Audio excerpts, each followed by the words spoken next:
Hello everyone, আসসালামু আলাইকুম। আমি লাবণ্য আবার আপনাদের মাঝে চলে আসলাম নতুন একটি ব্লগ বা ভিডিও নিয়ে। আশা করি সবাই ভালো আছেন, দেশের এবং দেশের বাইরে যারা আছেন।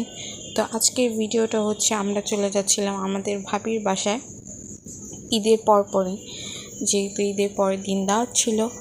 তো এই তো ছিল ইনায়া, আমি, জাহাপনা এবং মা মিলে চলে যাচ্ছিলাম। তো আমরা রওনা দিয়ে দিলাম আলহামদুলিল্লাহ। ভাইয়া ওইখানেই ছিল ভাবিদের বাসাতে, ভাবিকে নিয়ে গিয়েছিল। দেন আমরা এখন যাচ্ছি ভাবিকে আনার জন্য। তো আশা করি আপনাদের কাছে ভিডিওটা ভালো লাগবে, এবং কি আমার ভিডিও ভালো লাগলে আপনারা লাইক ফলো দিয়ে দিবেন ফেসবুক থেকে দেখে থাকলে, আর যদি ইউটিউব থেকে দেখে থাকেন তাহলে অবশ্যই চ্যানেলটা সাবস্ক্রাইব করে দিবেন। তো আমরা এখন মিষ্টি নিয়ে নিচ্ছিলাম দোকান থেকে।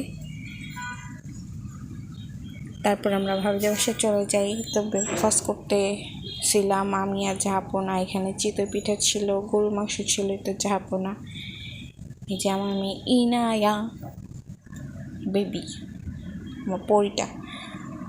তারপরে লাঞ্চের টাইম হয়ে যায়, আমরা লাঞ্চ করতে বসে পড়ি। এখানে আন্টি অনেক রকমের খাবার রান্না করেছিল, খিচুড়ি, মুরগির মাংস, গরুর মাংস, ভর্তা, অনেক কিছু। তারপরে আন্টি তেলের পিঠাও বানিয়েছিল, সেটা আপনাদেরকে দেখাচ্ছিলাম।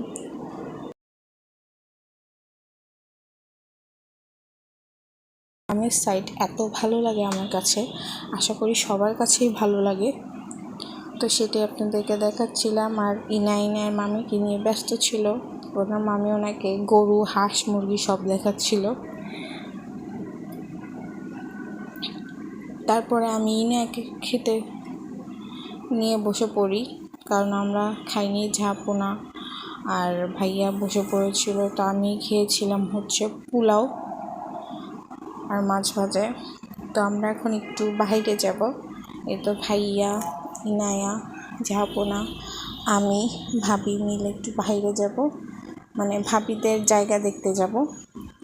তো এই তো আমরা বের হয়ে গিয়েছিলাম। আর ভাবিদের ওই সাইডটা এত সুন্দর, ভাবিদের ওই সাইডকে মেবি রূপগঞ্জ বলে, আসলে রূপগঞ্জটা অনেক সুন্দর। এটা ছিল দিঘিটা দেখে আমি তো পুরা ফিদা হয়ে গেছি, যার জন্য আমি একটু ভিডিও করে নিলাম।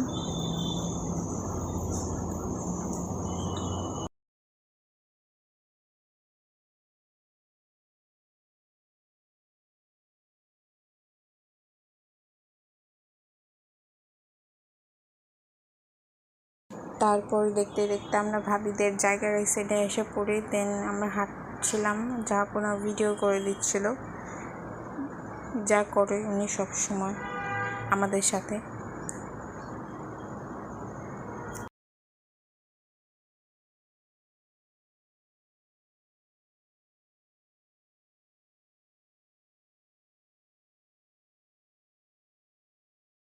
তারপর আমরা ওইখান থেকে রওনা দিয়ে দিই বাসার জন্য। আর আন্টি এখানে এতগুলি পিঠা, তেলের পিঠা বানিয়ে দিয়েছিল। এগুলি আন্টি সব নিজের হাতেই করছে, তো আন্টিকে ধন্যবাদ। তো আজকের ভিডিওটা এই পর্যন্ত, সবাই ভালো থাকবেন। আসসালামু আলাইকুম।